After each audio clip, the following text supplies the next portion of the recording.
ಶ್ರೀ ಹರಿವಾಯುಗುರುಭ್ಯೋ ನಮಃ. ಶ್ರೀಮದ್ ಆನಂದತೀರ್ಥ ಭಗವತ್ಪಾದಾಚಾರ್ಯ ಗುರುಭ್ಯೋ ನಮಃ. ಶ್ರೀ ಮಾಧವತೀರ್ಥ ಗುರುಭ್ಯೋ ನಮಃ. ಶ್ರೀ ಪ್ರಸನ್ನಶೂರ ಮಾಧವತೀರ್ಥ ಗುರುಭ್ಯೋ ನಮಃ. ಶ್ರೀ ವಿದ್ಯಾಸಾಗರ ಮಾಧವತೀರ್ಥ ಗುರುಭ್ಯೋ ನಮಃ.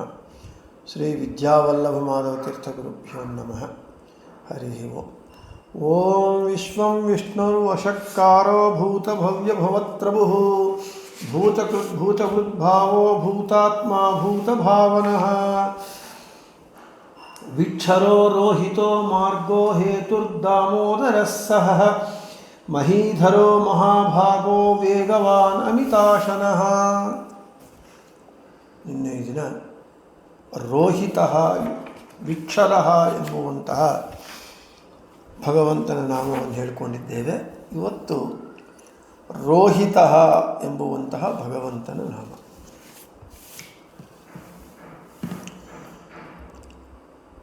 ಲೋಹಿತ ವರ್ಣಃ ಲೋಹಿತಃ ಲೋಹಿತೋ ರಕ್ತಃ ಅಂಥೇಳಿ ಅಮರಕೋಶದಲ್ಲಿ ರೋಹಿತ ಲೋಹಿತ ಅಂತ ಹೇಳಿದ್ರೆ ರಕ್ತ ಅಂತ ಅರ್ಥ.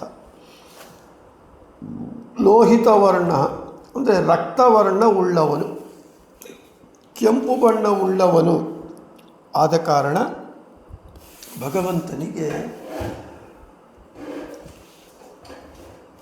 ರೋಹಿತಃ ಅಂತ ಹೆಸರು.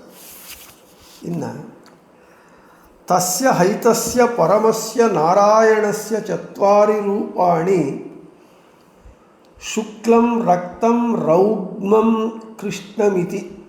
ಬ್ರಹ್ಮಸೂತ್ರ ಭಾಷ್ಯದಲ್ಲಿ ಆಚಾರ್ಯ ಹೇಳ್ತಾರೆ, ಭಗವಂತನಿಗೆ 4 ಬಣ್ಣಗಳಲ್ಲಿ ಕೆಂಪು ಬಣ್ಣವೂ ಒಂದಾಗಿದೆ. ಭಗವಂತನಿಗೆ 4 ಬಣ್ಣಗಳಿದೆ, ಅದರೊಳಗೆ ಕೆಂಪು ಬಣ್ಣವೂ ಇದೆ. ಆದ ಕಾರಣ ಅವನು ರೋಹಿತಃ ಅಂತ ಹೆಸರು. ಇನ್ನು ಸತ್ವಂ ಸ್ವಮಾಯೆಯ ಬಿಭರ್ಷಿ ವರ್ಣಮಾತ್ಮನಃ ಸರ್ಗಾಯ ರಕ್ತಂ ರಜಸೋಪಬೃಂಹಿತಂ.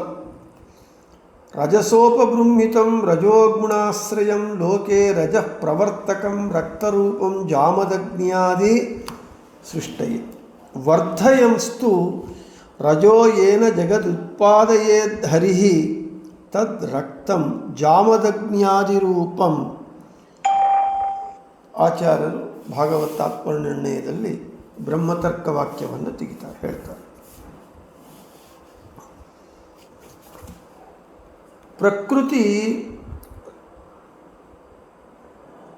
ಪ್ರಕೃತಿಯಲ್ಲಿ ರಜೋಗುಣಕ್ಕೆ ಆಶ್ರಯವಾಗಿದ್ದು ಲೋಕದಲ್ಲಿ ರಜೋಗುಣವನ್ನು ಪ್ರವರ್ತಿಸುವಂತಹ ಪರಶುರಾಮ ಮುಂತಾದ ಕೆಂಪು ಬಣ್ಣದ ಭಗವದ್ ರೂಪಗಳು ಸೃಷ್ಟಿಗಾಗಿ ಭಗವಂತನಿಂದ ಧರಿಸಲ್ಪಡುತ್ತೆ. ಭಗವಂತ ಯಾಕೆ ಕೆಂಪು ಬಣ್ಣವನ್ನು ಉಳ್ಳವನಾಗ್ತಾನೆ ಅಂತ ಹೇಳಿದರೆ, ಕೆಂಪು ಬಣ್ಣ ರಜೋಗುಣಕ್ಕೆ ಸಂಕೇತ. ಅದು ಸೃಷ್ಟಿ ಕಾರ್ಯಕ್ಕೆ ಬೇಕಾಗಿದೆ ರಜೋಗುಣ.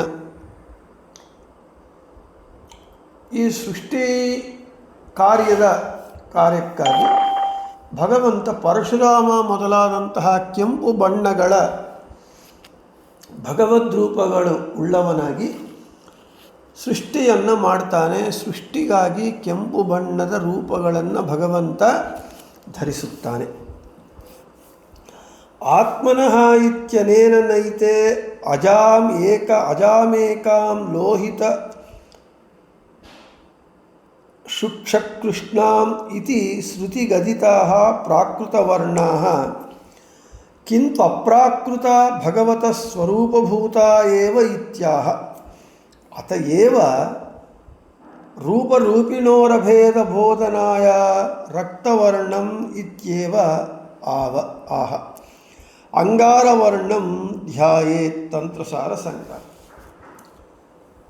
ಈ ಸೃಷ್ಟಿಯ ಸಂಕೇತವಾಗಿಯೇ ಆ ಭಗವಂತನ ಯಾವ ಭಗವದ್ರೂಪಗಳು ಸೃಷ್ಟಿ ಮಾಡುತ್ತೆ ಅವು ಕೆಂಪು ಬಣ್ಣ ಉಳ್ಳದ್ದಾಗಿದೆ.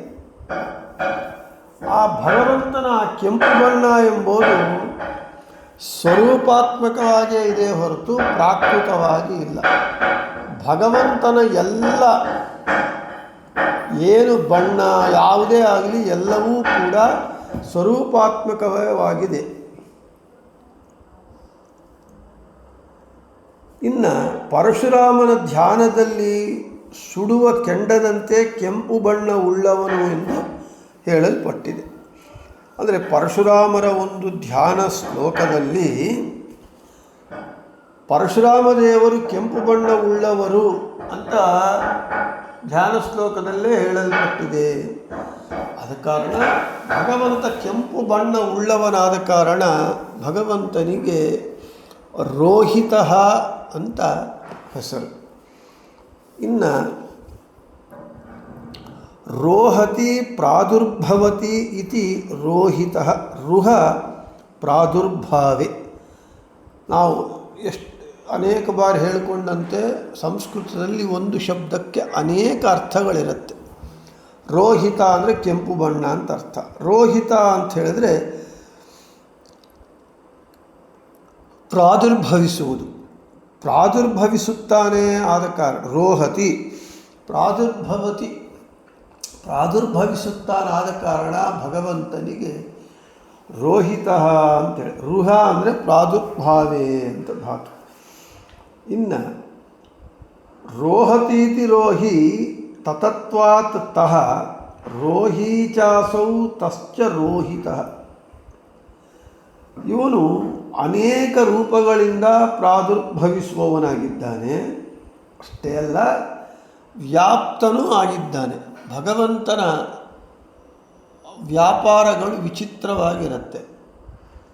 ಅನೇಕ ರೂಪಗಳಿಂದ ಪ್ರಾದುರ್ಭವಿಸುತ್ತಾನೆ. ನರಸಿಂಹನಾಗಿ, ವರಾಹನಾಗಿ, ಈ ರೀತಿಯಾಗಿ ಅನೇಕ ರೂಪಗಳಿಂದ ತಾನು ಪ್ರಾದುರ್ಭವಿಸುವುದೇ ಅಲ್ಲದೆ ಮತ್ತು ವ್ಯಾಪ್ತನಾಗಿ ಇರ್ತಾನೆ, ಎಲ್ಲ ಕಡೆ ಇರ್ತಾನೆ. ಆದ ಕಾರಣ ಅವನಿಗೆ ರೋಹಿತ ಅಂತ ಹೆಸರು. ಇನ್ನು ಭಗವದ್ಗೀತೆಯಲ್ಲಿ ಭಗವಂತ ಹೇಳ್ತಾನೆ, ಪರಿತ್ರಾಣಾಯ ಸಾಧೂನಾಂ ವಿನಾಶಾಯ ಚ ದುಷ್ಕೃತಾಂ ಧರ್ಮ ಸಂಸ್ಥಾಪನಾರ್ಥಾಯ ಸಂಭವಾಮಿ ಯುಗೇ ಯುಗೆ. ನಾನು ಸಜ್ಜನರ ರಕ್ಷಣಕ್ಕಾಗಿ, ದುಷ್ಟರ ಶಿಕ್ಷೆಗಾಗಿ ಮತ್ತು ಧರ್ಮ ಸಂಸ್ಥಾಪನೆಗಾಗಿ ಯುಗ ಯುಗದಲ್ಲಿ ನಾನು ಪ್ರಾದುರ್ಭವಿಸುತ್ತೇನೆ ಎಂದು ಕೃಷ್ಣ ಭಗವದ್ಗೀತೆಯಲ್ಲಿ ಹೇಳ್ತಾರೆ. ಧರ್ಮ ಸಂಸ್ಥಾಪನಾರ್ಥಾಯ ಸಂಭವಾಮಿ ಯುಗೇ ಯುಗೆ. ಯುಗ ಯುಗದಲ್ಲೂ ನಾನು ಧರ್ಮ ಸಂಸ್ಥಾಪನೆಗಾಗಿ ಪ್ರಾದುರ್ಭಾವ ಮಾಡ್ತೇನೆ. ಕೃತಯುಗದಲ್ಲಿ ನರಸಿಂಹನಾಗಿ ಈ ರೀತಿಯಾಗಿ ಪ್ರಾದುರ್ಭಾವವಾಗ, ತ್ರೇತಾಯುಗದಲ್ಲಿ ರಾಮನಾಗಿ, ದ್ವಾಪರಯುಗದಲ್ಲಿ ಕೃಷ್ಣನಾಗಿ, ಕಲಿಯುಗದಲ್ಲಿ ಅಂತ್ಯದಲ್ಲಿ ಕಲ್ಕಿಯಾಗಿ, ಈ ರೀತಿಯಾಗಿ ಯುಗೇ ಯುಗೆ ಸಂಭವಾಮಿ. ಕಿಮರ್ಥಂ ಧರ್ಮ ಸಂಸ್ಥಾಪನಾರ್ಥಾಯ. ಇನ್ನು ಗೀತಾಭಾಷ್ಯದಲ್ಲಿ ಆಚಾರ್ಯರು ಹೇಳ್ತಾರೆ, ನ ಜನ್ಮನೈವ ಪರಿತ್ರಾಣಾದಿ ಕಾರ್ಯಮಿತಿ ನಿಯಮಃ ತಥಾಪಿ ಲೀಲೆಯ ಸ್ವಭಾವೇನ ಚ ಯಥೇಷ್ಟಚಾರಿ. ಭಗವಂತನು ತಾನು ರಕ್ಷಣೆ ಮಾಡಬೇಕು ಅಂತ ಹೇಳಿದರೆ ಪ್ರಾದುರ್ಭವಿಸಲೇಬೇಕು ಅಂತ ನಿಯಮ ಏನೂ ಇಲ್ಲ ಭಗವಂತನಿಗೆ. ತನ್ನ ಮೂಲ ರೂಪದಿಂದಲೇ ಕೂಡ ಧರ್ಮವನ್ನು ಸ್ಥಾಪನೆ ಮಾಡಬಹುದು, ದುಷ್ಟರನ್ನು ಶಿಕ್ಷಿಸಬಹುದು, ಸಜ್ಜನರನ್ನು ರಕ್ಷಿಸಬಹುದು. ಆದರೂ ಯಾಕೆ ಅನೇಕ ರೂಪಗಳಿಂದ ಪ್ರಾದುರ್ಭವಿಸುತ್ತಾನೆ ಅಂತ ಹೇಳಿದರೆ, ಅದು ತಥಾಪಿ ಲೀಲೆಯ ಸ್ವಭಾವೇನ ಚ, ಕ್ರೀಡೆಯಾಗಿ, ಒಂದು ಆಟವಾಗಿ ಅದು ತನ್ನ ಸ್ವಭಾವಕ್ಕೆ ಅನುಗುಣವಾಗಿ ತನ್ನ ಇಷ್ಟ ಬಂದಂತೆ ನಡೆದುಕೊಳ್ತಾರೆ ಭಗವಂತ ಅಂಥೇಳಿ ಆಚಾರ್ಯರು ಗೀತಾಭಾಷ್ಯದಲ್ಲಿ ಹೇಳ್ತಾರೆ. ಒಂದು ಆಟ ಭಗವಂತನಿಗೆ ಅನೇಕ ರೂಪಗಳಿಂದ ಪ್ರಾದುರ್ಭವಿಸುವುದು ಅಷ್ಟೇ ಅಲ್ಲ, ಅದು ಅವನ ಸ್ವಭಾವವಾಗಿದೆ.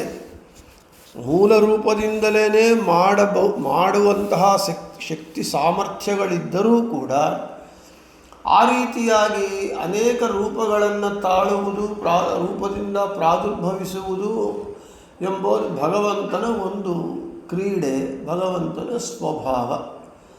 ಯಾಕೆ ಅಂದರೆ ಭಕ್ತರು ತನ್ನನ್ನು ಅನೇಕ ರೂಪಗಳಿಂದ ತಮಗೆ ಇಷ್ಟ ಬಂದ ರೂಪದಿಂದ ಭಗವಂತನನ್ನು ಧ್ಯಾನಿಸುವುದಕ್ಕಾಗಿ, ಭಕ್ತರಿಗೆ ಅನುಕೂಲ ಮಾಡಿಕೊಡುವುದಕ್ಕಾಗಿ ಭಗವಂತ ಅನೇಕ ರೂಪಗಳಿಂದ ಪ್ರಾದುರ್ಭವಿಸುತ್ತಾನೆ. ಕೆಲವರಿಗೆ ನರಸಿಂಹ ರೂಪ ಇಷ್ಟ, ಕೆಲವರಿಗೆ ರಾಮರೂಪ, ಕೆಲವರಿಗೆ ಕೃಷ್ಣ ರೂಪ, ಕೆಲವರಿಗೆ ವಾಸುದೇವ ರೂಪ. ಈ ರೀತಿಯಾಗಿ ಭಕ್ತರಿಗಾಗಿ ಒಂದು ತನ್ನ ಸ್ವಭಾವವೇ ಆದ ಕಾರಣ ಹಾಗೆ ಮಾಡ್ತಾ ಇರ್ತಾನೆ.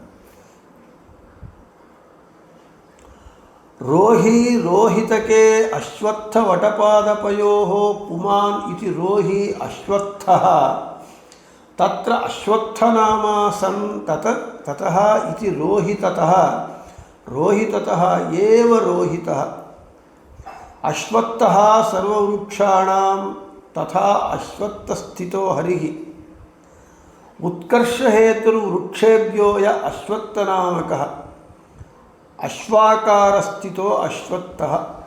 ಈ ರೀತಿಯಾಗಿ ಗೀತಾ ತಾತ್ಪರ್ಯದಲ್ಲಿ ಈ ರೀತಿ ಹೇಳ್ತಾರೆ. ಅಶ್ವತ್ಥ ಎಂದು ಕರೆಯಲ್ಪಡ್ತಾ ಅಶ್ವತ್ಥ ವೃಕ್ಷದಲ್ಲಿ ಭಗವಂತ ವ್ಯಾಪಿಸಿಕೊಂಡಿದ್ದಾನೆ. ಭಗವಂತ ವಿಶೇಷವಾಗಿ ಅಶ್ವತ್ಥ ವೃಕ್ಷದಲ್ಲಿ ಇರೋದರಿಂದಲೇ ವೃಕ್ಷಾಣಾಂ ಅಶ್ವತ್ಥ, ನಾನು ವೃಕ್ಷಗಳಲ್ಲಿ ಅಶ್ವತ್ಥ ವೃಕ್ಷವಾಗಿದ್ದೇನೆ ಅಂತ ಭಗವಂತನೇ ಹೇಳ್ತಾ ಇದ್ದಾರೆ. ತಾನೇ ಅಶ್ವತ್ಥ ಎಂದು ಕರೆಯಲ್ಪಡ್ತಾ ಅಶ್ವತ್ಥ ವೃಕ್ಷದಲ್ಲಿ ತಾನು ಇದ್ದು ಆ ವೃಕ್ಷಕ್ಕೆ ಇತರ ವೃಕ್ಷಗಳಲ್ಲಿ ಶ್ರೇಷ್ಠತ್ವವನ್ನು ತಂದುಕೊಟ್ಟಿದ್ದೇನೆ ಅಂತ ಕೃಷ್ಣ ಭಗವದ್ಗೀತೆಯಲ್ಲಿ ಹೇಳ್ತಾ ಇದ್ದಾರೆ. ಇನ್ನು ರೋಹ ಮೋಕ್ಷಂ ಪ್ರತಿ ಆರೋಹ ಯೇಷಾಂ ಅಸ್ತಿ ಇತಿ ರೋಹಿಣಃ ಮುಕ್ತಾತ್ಮಾನಃ ತೇಷು ತತತ್ವಾತ್ ರೋಹಿತಃ.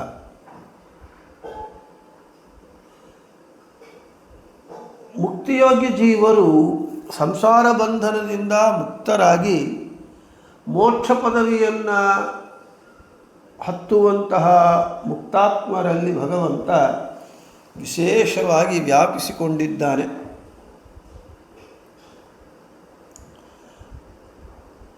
ರೋಹಿಣ ಅಂದರೆ ಮುಕ್ತಾತ್ಮರು, ಅವರಲ್ಲಿ ವ್ಯಾಪಿಸಿಕೊಂಡಿದ್ದಾನೆ. ಆದ ಕಾರಣ ಅವನಿಗೆ ರೋಹಿತ ಅಂತ ಹೆಸರು. ರಮಣರೂಪಂ ಭಗವಂತಂ ಊಹಂತೆ ವಿತರ್ಕಯಂತಿ ಇತಿ ರೋಹಿಣಃ ಜ್ಞಾನಿನಃ ತೇಷು ತತಃ ರೋಹಿತ. ಕ್ರೀಡಾರೂಪಿಯಾದ ಭಗವಂತನನ್ನು ಕುರಿತು ವಿಚಾರ ಮಾಡುವ ಜ್ಞಾನಿಗಳಲ್ಲಿ ವ್ಯಾಪಿಸಿಕೊಂಡಿರ್ತಾರೆ. ಜ್ಞಾನಿಗಳು ಯಾವಾಗೂ ಭಗವಂತನನ್ನೇ ಅವರು ಧ್ಯಾನ ಮಾಡ್ತಾ ಇರ್ತಾರೆ. ಯಾರು ಜ್ಞಾನಿಗಳು ಭಗವಂತನನ್ನೇ ಯಾವಾಗಲೂ ಮನಸ್ಸಿಟ್ಟಿರೋದರಿಂದ ಅವರಲ್ಲಿ ಭಗವಂತ ತಾನು ವ್ಯಾಪಿಸಿಕೊಂಡಿರ್ತಾನೆ. ಇನ್ನು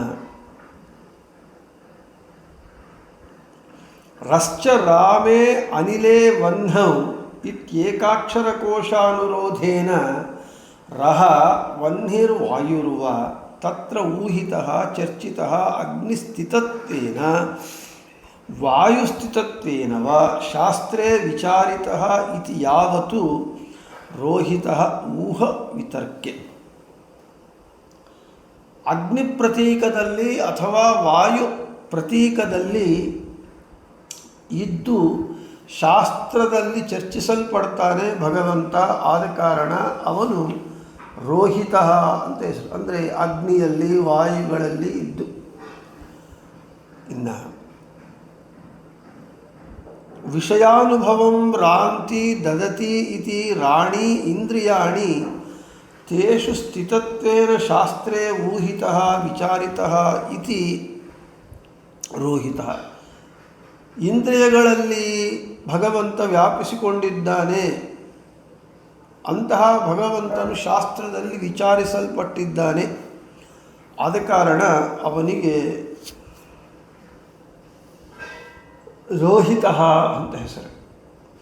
ಸರ್ವೇಷ್ಟಂ ರಾತೀತಿ ಸರ್ವೇಷ್ಟ ಪ್ರದತ್ವಾತ್ ರಹ ಊಹಿತಃ ಸರ್ವಶಾಸ್ತ್ರೈಃ ವಿಚಾರಿತಃ ರಶ್ಚಾಸೌ ಊಹಿತಶ್ಚ ರೋಹಿತಃ.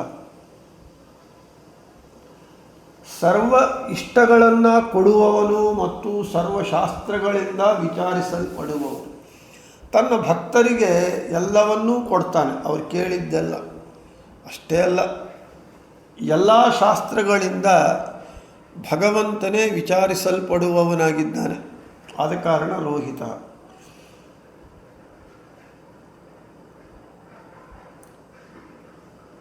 ರಮಣರೂಪತ್ವಾತ್ ರಹ ಉಚ್ಚತ್ವಾತ್ ವುಹು ಹಿತತ್ವಾತ್ ಹಿತಃ. ಭಗವಂತನು ಕ್ರೀಡಾರೂಪಿಯಾಗಿದ್ದಾನೆ, ಉಚ್ಚನಾಗಿದ್ದಾನೆ ಅಂದರೆ ಸರ್ವೋತ್ತಮನಾಗಿದ್ದಾನೆ, ಮತ್ತು ಹಿತರೂಪಿಯೂ ಆಗಿದ್ದಾನೆ. ಯಾರಿಗೆ? ಭಕ್ತರಿಗೆ. ಆದ ಕಾರಣ ಭಗವಂತನಿಗೆ ರೋಹಿತಃ ಅಂತ ಹೆಸರು. ರಸ್ಯ ವಾಯೋ ಓಶ್ಚ ಶಂಭೋಶ್ಚ ಹಿತಃ ರೋಹಿತಃ ಉಕಾರ ಶಂಕರ ಪ್ರೋಕ್ತ ಏಕಾಕ್ಷರ ಕೋಶ. ವಾಯು ಹಾಗೂ ರುದ್ರದೇವರು ಇವರಿಗೆ ಹಿತವಾಗಿದ್ದಾನಾದ ಕಾರಣ ಭಗವಂತನಿಗೆ ರೋಹಿತಃ ಅಂತ ಹೆಸರು. ಇನ್ನು ಜಿಜ್ಞಾಸೆ. ಧ್ಯಾಯೇದ್ ಹರಿನ್ಮಣಿ ನಿಭಂ ಎಂದು ಇಂದ್ರನೀಲಮಣಿಯಂತೆ ಇರುವ ಭಗವಂತನನ್ನು ಧ್ಯಾನ ಮಾಡಬೇಕು ಅಂತ ಶಾಸ್ತ್ರ ಹೇಳ್ತಾ ಇದೆ. ಪರಮಾತ್ಮನ ಕೆಂಪು ಬಣ್ಣದ ರೂಪವನ್ನು ಧ್ಯಾನ ಮಾಡಬೇಕು ಅಂತ ಶಾಸ್ತ್ರದಲ್ಲಿ ಎಲ್ಲಿ ಹೇಳಲ್ಪಟ್ಟಿದೆ? ಓಂ ಅಧ್ಯಯನಾಯ ಪ್ರಯೋಜನಾಭಾವಾತ್ ಓಂ ಎಂಬ ಸೂತ್ರದಲ್ಲಿ ಭಗವಂತನ ಗುಣರೂಪ ಕ್ರಿಯೆಗಳನ್ನು ಹೇಳಿದ್ದಾರೆ. ಆದ ಕಾರಣ ಈ ಕೆಂಪು ಬಣ್ಣದ ವರ್ಣ ಧ್ಯಾನ ಮಾಡಬೇಕೋ ಬೇಡವೋ ಅಂದರೆ ಉದ್ಯದ್ಭಾಸ್ವತ್ ಸಮಾವಾಸ ಚಿದಾನಂದೈಕ ದೇಹ ಅಂಥೇಳಿ ನಾವು ನಾರಾಯಣ ಮಂತ್ರ ಮಾಡುವಾಗ ಧ್ಯಾನ ಶ್ಲೋಕದಲ್ಲಿ ಇದೇ ಬರುತ್ತೆ. ಹಾಗೆ ಮಾತೃಕಾನ್ಯಾಸ ಮಾಡುವಾಗ ಧ್ಯಾನ ಶ್ಲೋಕದಲ್ಲಿ ಈ ಶ್ಲೋಕ ಬರುತ್ತೆ. ಅಂದರೆ ಉದಯಿಸುವಂತಹ ಸೂರ್ಯನಂತೆ ಇರುವವನು. ಉದಯಿಸುವಂತಹ ಸೂರ್ಯ ಹೇಗಿರ್ತಾನೆ? ಅರುಣ ಬಣ್ಣ, ಕೆಂಪು ಬಣ್ಣದಿಂದ ಇರ್ತಾನೆ. ಉದಯಿಸುತ್ತಿರುವ ಸೂರ್ಯನ ಬಣ್ಣ ಕೆಂಪು. ಆದ್ದರಿಂದ ಅದೇ ನಮಗೆ ನಾರಾಯಣ ಅಷ್ಟಾಕ್ಷರ ಮಂತ್ರದಲ್ಲಿ, ಮಾತೃಕಾನ್ಯಾಸ ಮಂತ್ರದಲ್ಲಿ ನಾವು ಅದೇ ಧ್ಯಾನ ಶ್ಲೋಕವನ್ನು ಉದಯಿಸುತ್ತಿರುವ ಸೂರ್ಯನಂತೆ ಇರುವವನು ಅಂತ ನಾರಾಯಣ ರೂಪ ಹೇಳಲ್ಪಟ್ಟಿದೆ. ಅರ್ಥಾತ್ ಕೆಂಪು ಬಣ್ಣದ ರೂಪವೂ ಕೂಡ ಧ್ಯಾನಿಸಲ್ಪಡತಕ್ಕದ್ದೇ, ಧ್ಯಾನಿಸಬೇಕು. ಆದ್ದರಿಂದ ಶಾಸ್ತ್ರದಲ್ಲಿ ಹೇಳಿರೋದು ತಪ್ಪಲ್ಲ, ಸರಿಯಾಗಿಯೇ ಇದೆ ಅಂತ. ಇನ್ನು ಬೃಹತಿ ಸಹಸ್ರದ ಪ್ರಕಾರ ಓಂ ರೋಹಿತಾಯ ನಮಃ ಓಂ. ಓಂ ಇಂದ್ರಂ ಸತ್ರಾಚ ಮನಸ ಯೋ ಭೂತ್ಸೋಮೈ ಸತ್ಯಮದ್ವಾ ಗಾಥಸ್ರವಸಂ ಸತ್ಪತಿಂ ಸ್ರವಸ್ಕಾಮಂ ಪುರುತ್ಮಾನಂ ಕಣ್ವಾಸ. ಮೇಧಾವಿಗಳಾದಂತಹ ಕಣ್ವ ಋಷಿಗಳು ಸದ್ರಾಚ ಸಮೀಚೀನವಾದ ಮನಸ್ಸಿನಿಂದ ಸತ್ಯ ಎಂದೆಂದೂ ಮಧ್ವ ಸುಖವುಳ್ಳವನು ಭೂತ್ ಆಗಿರುತ್ತಾನೆ. ನಾಥಸ್ರವಸಂ ಹೊಗಳಲ್ಪಟ್ಟ ಕೀರ್ತಿಯುಳ್ಳ ಸತ್ಪತಿ ಸಜ್ಜನದ ಸ್ವಾಮಿಯಾದ ಸ್ರವಸ್ಕಾಂ ಕೀರ್ತಿಕಾಮಿಯಾದ ಪುರುತ್ಥಾನಂ ಶರೀರದಿಂದಲೂ ಪೂರ್ಣನಾದ ಅವನನ್ನು ಅರ್ಧ ಚೆನ್ನಾಗಿ ಸೋಮೈ ಸ್ತೋತ್ರಗಳಿಂದ ಯಜಧ್ವಂ ಆರಾಧನೆ ಮಾಡಿ ಹರಿಯನ್ನು ಸರ್ವದಾ ನೆನೆಸುವಂತಹ ಮನಸ್ಸಿನಿಂದ ನೆನೆಸಿದವರು ಯಾವಾಗಲೂ ಸುಖವಾಗಿರ್ತಾರೆ. ಭಗವಂತನ ಸ್ಮರಣೆ, ಧ್ಯಾನ, ಮನನ ಇವೆಲ್ಲವೂ ಕೂಡ ಯಾರು ಮಾಡ್ತಾರೋ ಅವರೆಲ್ಲರೂ ಕೂಡ ಸುಖವಾಗಿಯೇ ಇರ್ತಾರೆ. ಇದಕ್ಕೆ ಕಣ್ವ ಮಹರ್ಷಿಗಳೇ ಸಾಕ್ಷೀಭೂತವಾಗಿದ್ದಾರೆ. ಹರಿ ನಿತ್ಯ ಸುಖಿಯಾಗಿದ್ದಾನೆ. ಅವನ ಕೀರ್ತಿ ಸರ್ವತ್ರ ವ್ಯಾಪ್ತವಾಗಿದೆ. ಅವನು ಸಜ್ಜನರಿಗೆ ಸ್ವಾಮಿಯಾಗಿದ್ದಾನೆ. ಅವನ ಕೀರ್ತಿಗೆ ಸೀಮೆ ಇಲ್ಲ, ಅಂದರೆ ಲಿಮಿಟ್ಲೆಸ್, ಅನ್ಲಿಮಿಟೆಡ್ ಅವನ ಕೀರ್ತಿ. ಅವನು ಶರೀರದಿಂದಲೂ ಪೂರ್ಣನಾಗಿದ್ದಾನೆ. ಅಂತಹ ಭಗವಂತನನ್ನು ಚೆನ್ನಾಗಿ ನೀವು ಆರಾಧನೆ ಮಾಡಿ ಅಂತ ಹೇಳ್ತಾ ಇದ್ದಾರೆ. ಗಾಥಸ್ರವಸಂ ಸತ್ಪತಿಂ ಶ್ರವಸ್ಯಾಮಂ ಪುರುತ್ಥಾನಂ. ವೇದಶಂಸಿತ ಕೀರ್ತಿವಂತ ಮತ್ತು ಸಜ್ಜನರ ಪತಿ ಕೀರ್ತಿಕಾತುರ ಎನ್ನುತ್ತಾ ಅಗ್ನಿಯೇ ಆತ್ಮ ಇರುವಂತಹ, ಅಂದರೆ ಅಗ್ನಿಗೆ ಹೋಲಿಸ್ತಾ ಇದ್ದಾರೆ. ಅಗ್ನಿ ಕೆಂಪಾಗಿರ್ತಾನೆ, ರಕ್ತವರ್ಣ ಅಂತ ಅನಿಸ್ತಾ ಇದ್ದಾರೆ. ಆದ ಕಾರಣ ರೋಹಿತ ಅಂದರೆ ರಕ್ತವರ್ಣ. ಲೋಹಿತೋ ರೋಹಿತೋ ರಕ್ತಃ ಇತ್ಯುಕ್ತೆ ರಕ್ತವರ್ಣತ್ವಾತ್ ರೋಹಿತಃ ಇತಿ ನಿರುಕ್ತೆ ರೋಹಿತ ಮೂರ್ತಿರತ್ರ. ಇವನು ಕೆಂಪು ಬಣ್ಣವುಳ್ಳವನು. ಇವನು ಭಗವಂತನ ಸೃಷ್ಟಿ, ಇಷ್ಟ ಮುಂಚೆ ನಾವು ಹೇಳಿಕೊಂಡಂತೆ, ಮೊದಲೇ ಹೇಳಿಕೊಂಡಂತೆ ಭಗವಂತನ ಸೃಷ್ಟಿ ರೂಪಗಳು, ಸೃಷ್ಟಿ ಮಾಡುವ ಭಗವದ್ ರೂಪಗಳು ಅದು ಕೆಂಪಾಗೇ ಇರುತ್ತೆ. ಆದ ಕಾರಣ ಲೋಹಿತ ರೋಹಿತ, ಲೋಹಿತ ಅಂದರೂ ಕೆಂಪು, ರೋಹಿತ ಅಂದರೂ ಕೆಂಪು ಅಂತ ಹೇಳ್ತಾ, ಅಂತಹ ಕೆಂಪು ಬಣ್ಣ ಉಳ್ಳವನಾದ ಕಾರಣ ಭಗವಂತ ಅವನಿಗೆ ರೋಹಿತ ಅಂತ ಭಗವಂತನಿಗೆ ಹೆಸರು ಬಂದಿದೆ ಅಂತ ಹೇಳ್ತಾ, ಇನ್ನು ನಾವು ನಾಳೆ ಮಾರ್ಗ ಎಂಬುವಂತಹ ಭಗವಂತನ ನಾಮವನ್ನು ಹೇಳಿಕೊಳ್ಳೋಣ ಅಂತ ಹೇಳ್ತಾ, ಶ್ರೀಕೃಷ್ಣಾರ್ಪಣಮಸ್ತು ಮಧ್ವೇಶಾರ್ಪಣಮಸ್ತು. ಎಲ್ಲರಿಗೂ ಶುಭಮಸ್ತು.